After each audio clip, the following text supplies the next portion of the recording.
Namaste Saraswati Devi, Lord of Charity, Nirvishesha Sunyamani. Om Namo Bhagavate Vasudevaya. Om Namo Bhagavate Vasudevaya. Om Namo Bhagavate Vasudevaya. Narayanam Namaskritya Naram Chaiva Narottamam Devim Saraswati Vyasam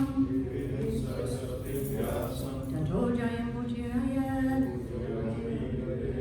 Before reciting the Srimad Bhagavatam, which is the very means of conquest, one should offer respectful obeisances unto the personality of Godhead, Narayan, unto Narayan Rishi, the supermost human being, and unto Mother Saraswati, the goddess of learning, and unto Srila Vyas, the author. Yashtapreshu Abhadreshu Nityam Bhagavata Sevaya Bhagavati Uttamasloke Bhaktim Bhavati Naistiki. By regular attendance in classes on the Bhagavatam, and by rendering service to the pure devotee, all that is troublesome to the heart is almost completely destroyed, and loving service unto the personality of Godhead, who is praised with transcendental songs, is established as an irrevocable fact. So we are now studying in the Srimad Bhagavatam, Chapter 3, Status Quo. Canto 3, Status Quo, Chapter 6, Creation of Universal Form. This is text 10. Smaran Vishpa Srinjam Isha Vijnapitam Ahoksaja Virajam Atapat Vaina Tejasasam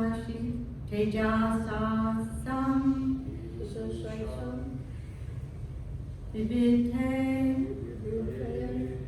Maram Vishvasanjam Isha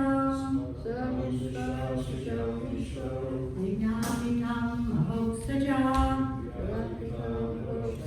Virajam Atapat Vaina Tejasasam Vivite Smaram Vishvam Sanjam Isha Vignapitam Ahoksaja Virajamatapat Swaina Tejasasitam Vivite. Please chant. Smaran Vishvasijam Isha Smaran Vishvasanjam Isha Vignapitam Ahoksaja Vignapitam Ahoksaja Virajamatapat Swaina Virajamatapat Swaina Tejasaisam Vivitane Tejasaisam Vivitane. Smaran Vishvasijam Isha Smaran Vishvasanjam Isha Vignapitam Ahoksaja Vignapitam Ahoksaja Virajamatapat Swaina Virajamatapat Swaina Tejasaisam Vivitane Tejasaisam Vivitane. Smaran Vishvasanjam Isha Vignapitam Ahoksaja Virajamatapat Swaina Tejasaisam Vivitane. Smaran Vishvasrijam Isha Smaran Vishvasanjam Isha Vignapitam Ahoksaja Vignapitam Ahoksaja Virajamatapat Swaina Virajamatapat Swaina Tejasaisam Vivitane Tejasaisam Vivitane. Vishvasrijamisho. Smaram Vishvasrijam Visho. Yapitam Adokshadaha. Vignapitam Loksajam. Virajam Matapasena. Virajam Atapatsvainam. Tejasisham Vittaye. Tejasasam Vittaye. Smaran. Remembering. Vishvasrijam. Of the demigods entrusted with the task of cosmic construction. Isha, the Supreme Lord, Vignapitam, as he was prayed for. Ahoksaja, the transcendence. Virajam, the gigantic universal form. Atapat, consider thus. Svaina, by his own. Tejasa, energy. Isam, for them. Vivite, the understanding. It's interesting, this word ahoksaja is translated here as the transcendence. And in other places, it's inconceivable. So we'll keep that in mind.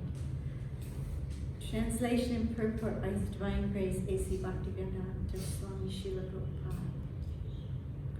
The Supreme Lord is the super soul of all the demigods, entrusted with the task of constructing the cosmic manifestation. Being thus prayed to by the demigods, he thought to himself and thus manifested the gigantic form for their understanding. Please repeat. The Supreme Lord is the super soul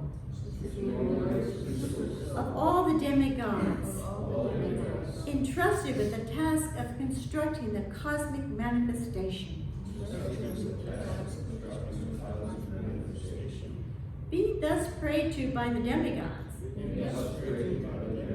he thought to himself and thus manifested the gigantic form for their understanding. The impersonalists are captivated by the gigantic universal form of the Supreme. They think that the control behind this gigantic manifestation is imagination. Intelligent persons, however, can estimate the value of the cause by observing the wonders of the effects. For example, the individual human body does not develop from the womb of the mother independently, but because the living entity, the soul, is within the body. Without the living entity, a material body cannot automatically take shape or develop. When any material object displays development, it must be understood that there is a spiritual soul within the manifestation. The gigantic universe has developed gradually, just as the body of a child develops. The conception that the transcendence enters within the universe is therefore logical, as the materialists cannot find the soul and the supersoul within the heart. Similarly, for want of sufficient knowledge, they cannot see the supreme soul in the case of the universe. The Lord is therefore described in the Vedic language as Avanmanasa Gochara, beyond the conception of words and minds. Due to a poor fund of knowledge, the mental speculators try to bring the Supreme within the purview of words and minds, but the Lord refuses to be so intelligible. The speculator has no adequate words or mind to gauge the infinity of the Lord. The Lord is called Ahoksaja, or the person who is beyond perception by the blunt, limited potency of our senses. One cannot perceive the transcendental name or form of the Lord by mental speculation. The mundane PhDs are completely unable to speculate on the Supreme with their limited senses. Such attempts by the puffed-up PhDs are compared to the philosophy of the frog in the well. A frog in a well was informed of the gigantic Pacific Ocean, and he began to puff himself up in order to understand or measure the length and breadth of the Pacific Ocean. Ultimately, the frog burst and died. The title PhD can also be interpreted as plow department, a title meant for the tillers in the paddy field. The attempt of the tillers in the paddy field to understand the cosmic manifestation and the cause behind such wonderful work can be compared to the endeavor of the frog in the well to calculate the measurement of the Pacific Ocean. The Lord can reveal himself only to a person who is submissive and who engages in his transcendental loving service. The demigods controlling the elements and ingredients for universal affairs prayed to the Lord for guidance, and thus he manifested his gigantic form, as he did at the request of Arjuna.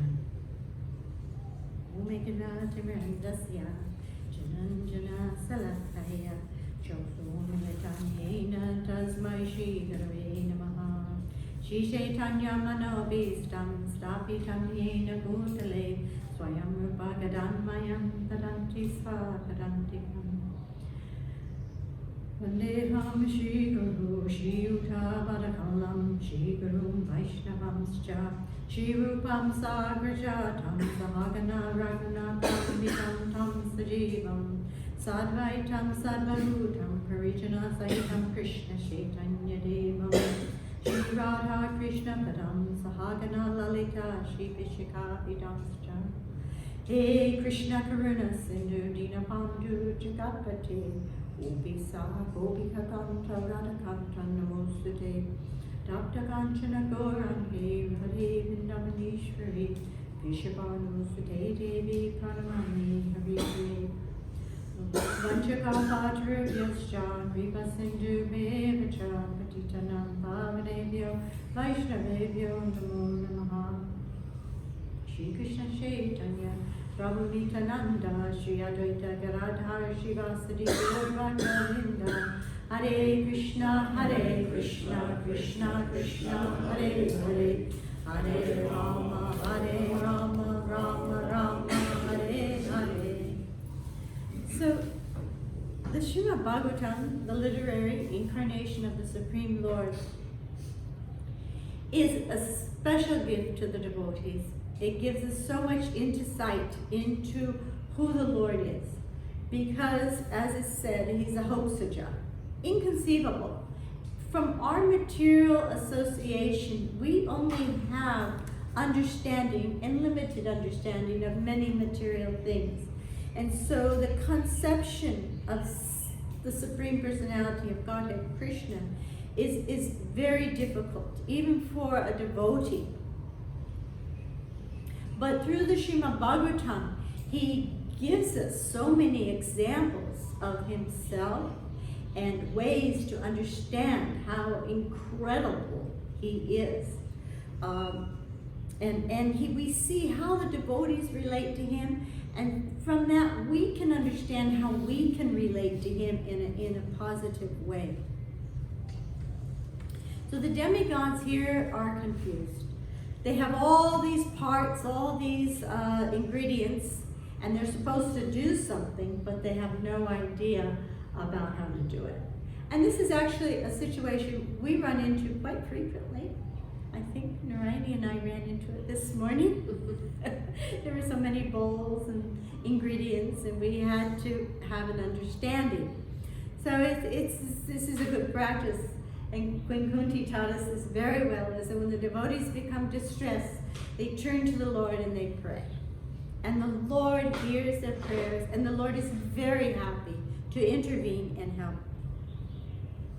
So in the case of the demigods here, he's giving them this blueprint by doing this huge universal form. He's explaining to them what they're supposed to do, what's supposed to go where, how it's supposed to mix with this, that, and the other thing. And then so they can do their service, their job.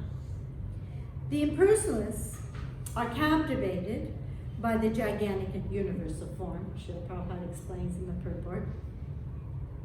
But they think it's imagination, because they can't get beyond themselves.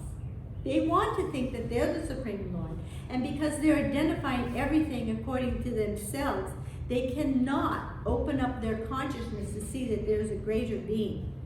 This naturalist is very common in the world today, as this naturalist religion, where people, they go to nature to experience God, they say. But what they're doing is they're experiencing the energy of God. And that's what this whole material world is, the energy of God. What we want to experience and to have wonder about, and this is what the devotee does. When they see the nature and they see the beautiful sunsets or they see the miracle of creation, they understand this is due to the power of Krishna. And they can become much more appreciative and grateful to Krishna.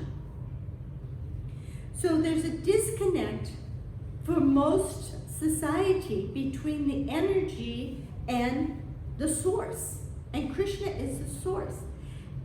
Now, our business, and an intelligent person, he understands that you can understand the greatness of the source from what he's done, what he's doing. And so an impersonalist who denies the existence of God, is this actually so offensive? It's so inappropriate. But if we think about it, they get the same benefit as the demons who tried to kill Krishna at the end of their lives. Where did the demons go? They went into the Brahmajyoti. And so the impersonalists are working very hard to get to the Brahmajyoti. Personally, rubbing elbows with Kamsa or Kamsa or Rukmi or all these terrible demons is not looking attractive to me. So the Supreme Lord, Srila Prabhupada gives us the example of the child in the womb. And this is a wonderful example. This is a small book, Life Comes from Life, was based on this understanding, is that when Krishna brings his inconceivable potency into the Mahatattva, it then can flourish, it can exist. And then with that is all the little jivas, the little part and parcels are coming in also. And so we have some energy that we're contributing. This is this transcendence entering. And so I thought it might be nice to give a little description of this Mahatattva according to the Bhagavad Gita when Arjuna had requested to see it. He understood it about it, which is something people have become bewildered. They don't understand about it anymore. But Arjuna, after he was becoming enlightened from his distress and becoming spiritual, realized he then had this desire to see the universal form. And so Krishna agreed, yes, you can see it. But he says, you can't see it with your present eyes. I'll give you divine eyes. So through those divine eyes, Arjuna was able to see this, and this is what he saw. Arjuna saw that in the universal form, unlimited mouths, unlimited eyes, unlimited wonderful visions. The form was decorated with many celestial ornaments and bore many divine upraised weapons. He wore celestial garlands and garments, and many divine scents were smeared all over his body. It was wondrous, brilliant, unlimited, all expanding. If hundreds of thousands of suns were to rise at once into the sky, their radiance might resemble the refulgence of the Supreme Person in that universal form. At that time, Arjuna could see in the universal form of the Lord the unlimited expansions of the universe situated in one place, although divided into many, many thousands. Then, bewildered and astonished, his hairs standing on end, Arjuna bowed his head to offer obeisances with folded hands, began to pray to the Supreme Lord. Arjuna said, "My dear Lord Krishna, I see assembled in your body all the demigods and various other living entities. I see Brahma sitting on the lotus flower, as well as Lord Shiva and all the sages and divine servants. O Lord of the universe, O universal form, I see in your body many, many arms, bellies, mouths, eyes, expanded everywhere, without limit. I see in you no end, no middle, no beginning. Your form is difficult to see because of its glaring effulgence spreading on all sides, like blazing fire or the immeasurable radiance of the sun. Yet I see this glowing form everywhere, adorned with various crowns, clubs, and discs. You are the supreme primeval objective. You are the ultimate resting place of all this universe. You are inexhaustible, and you are the oldest. You are the maintainer of the eternal religion, the personality of Godhead. This is my opinion. You are without origin, middle, or end. Your glory is unlimited. You have numerous arms, and the sun and moon are your eyes. You see with blazing fire coming forth from your mouth. Oh, I see you with blazing fire coming forth from your mouth, burning this entire universe by your own radiance. Although you are one, you spread throughout the sky and the planets and all space between. O great one, seeing this wondrous, terrible form, all planetary systems are perturbed. All the host of demigods are surrendering before you and entering into you. Some of them, very much afraid, are offering prayers with folded hands. Hosts of great sages and perfect beings crying, all peace, are praying to you by singing the Vedic hymns. All the various manifestations of Lord Shiva and the Aditya, the Vasus, the Sadhya, the Vishvadevas, the two Ashvahinis, the Maruts, the forefathers, the Gandharvas, the Yakshas, the Asuras, and the perfect demigods are beholding you in wonder. O Almighty Armed One, all the planets with their demigods are disturbed at seeing your great form, with its many faces, eyes, arms, thighs, legs, and bellies, and your many terrible teeth. And as they are disturbed, so am I. O all-pervading Vishnu, seeing you with your many radiant colors, touching the sky, your gaping mouths and your great glowing eyes, my mind is perturbed by fear. I can no longer maintain my steadiness or equilibrium of mind. O Lord of Lords, O refuge of the worlds, please be gracious to me. I cannot keep my balance, seeing thus your blazing death-like faces and awful teeth in all directions. I'm bewildered. So this form is quite great, quite amazing. And understanding God is great, is very, very important. But to a devotee, this form is not as important as the form of Nandanandana, the son of Maharaj Nanda, Krishna. Srila Prabhupada, in his Prananti, he gave us, it says that Gauravani, the message of Lord Chaitanya, the message of Lord Chaitanya is this service, is this spreading the Sankirtan movement. And Prabhupada is Pracharani, he is preaching. And this Nirvishesha, he's preaching against impersonalism, he's preaching against the Sunyavadi, the voidism. And this is what is so much present in the world today. And that we need to make the distinction, and when we're distributing this knowledge about Krishna consciousness, we need to proclaim it boldly and loudly that Krishna is the Supreme Personality of Godhead. He's a sentient being. And as well as we are separate sentient beings that are here to serve him. And one way that Srila Prabhupada made this very clear was through deity worship. And it was so merciful how he did this. And in the Gaudiya Math, it's very common to have Radha Krishna and then Lord Chaitanya. And in Calcutta, Srila Prabhupada established those murtis. And but generally in most of the temples, he has Gaur Nitai, Radha Krishna, and then Jagannath.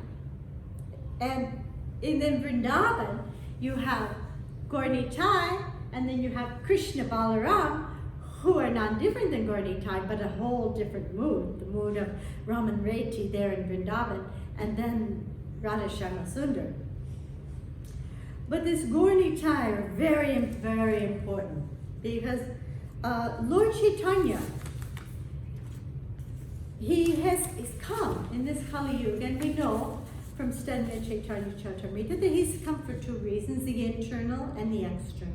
The external reason is to save everyone. And anyone, most people can understand God saves us. God's coming to save us. He came in Jesus, he came in Buddha, he came in so many different forms. And he saves people. But the internal form is very, very special understanding. And that is understanding is Lord Chaitanya, Krishna wanted to taste the mercy that Radharani experiences when she is engaged in devotional service. And he is sharing that widespread with the devotees. And this is incredible mercy, because anyone who's still here in Kali Yuga is most unfortunate. But he also, his first expansion, Balaram, who is the expansion of all his other expansions, he also brought him as Lord Nityananda. And Lord Nityananda is the mercy potency of the Lord. It's just so intensified that Lord Nityananda is so merciful. He's the first preacher, the first one to go out on Harinam Sankirtan. And you know the story of Jagai and Madhai. This is famous because Lord Chaitanya, he came out like Lord Nrsimhadev, in the mood of Lord Nrsimhadev, ready to cut off the heads of Jagai and Madhai because they smashed Lord Nityananda's head with a clay pot. And Lord Nityananda stepped between them, and he stopped him, and he explained, no, if you kill these two, you have to kill everyone, because everyone is like these two. So this Kali Yuga, we are all conditioned in so many terrible ways. But this Sankirtan movement is so powerful, and it relieves all the stress and all this conditioning so that we can actually have a proper attitude, the Anyavilasonyam, the proper attitude of devotional service. There's a sweet story Tamal Krishna and Madhavisa would tell at different times about difficulties they had in the early days on La Cienega in LA. And that Madhavisa was the treasurer. And Madhavisa, he was a very strong personality. Prabhupada nicknamed him the Emperor of Kirtan because his kirtans were so ecstatic. Wherever you were, you had to drop what you were doing and join them. He really had a blessing to be able to have these most magnanimous kirtans. And then but he was the treasurer. And Tamal Krishna was the temple commander. And for the temple commander and the treasurer sometimes have challenges. And Tamal Krishna, first story I want to tell is that when Madhavisa would go to the bank to deposit the money, it was all coins. That's all we had. Back to God has sticks of incense. And basically we were just beggars asking for donations. And so we were only getting quarters and small change, and someone would just pull out their small change and give us a donation.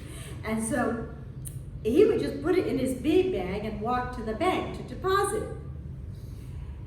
But La Cienega is a rough neighborhood at that time. And he had to walk by sometimes some very rough characters who were kind of looked like gang members, you know? And so he would just put his hand in his bead bag and chant very sincerely as he walked by. Later on, one of these gang members actually joined the temple. And it turns out they thought that he was carrying a gun in his bead bag. But anyway, Tamal Krishna complained to Prabhupada because every time he looked for Madhavisa to get some money to run the temple, he couldn't find him. And so he told Srila Prabhupada, he says, I can't find Madhavisa. He's supposed to be the temple treasurer. And Prabhupada says, oh, that's a very good temple treasurer. treasurers don't like to spend money. So they explained they used to have, this difficulty in getting along together. But when they would go out and sang kirtan, all that would dissipate, all that would go away. And they were out there chanting and distributing, and all the difficulties and differences they had dissipate from going out on Harinam. And so it's a prescription. It works. It's the program for the age. It gets us off this mental platform. It gets us, and at the same time, it gives us the ability to understand the inconceivable potency of the Lord.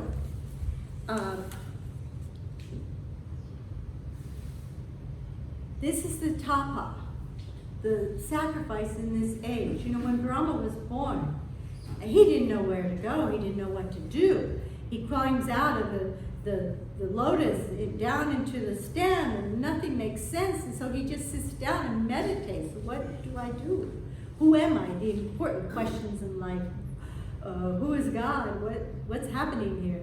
And he hears this tapa, penance, sacrifice. This human life is meant to have some sacrifice. And this age is Sankirtan movement is our sacrifice. And so we are actually, Prabhupada has predicted that this Sankirtan movement will take over the world. We just have to get out of the way. We just have to cooperate and support in any way we can. So I will end here.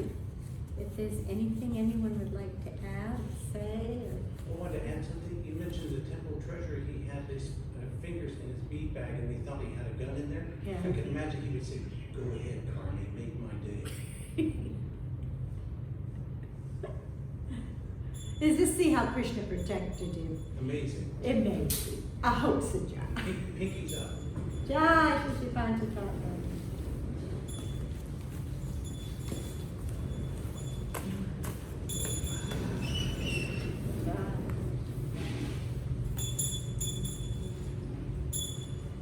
Alrighty, so shall we honor Prashadam? Hariya Vijaja Chandriya.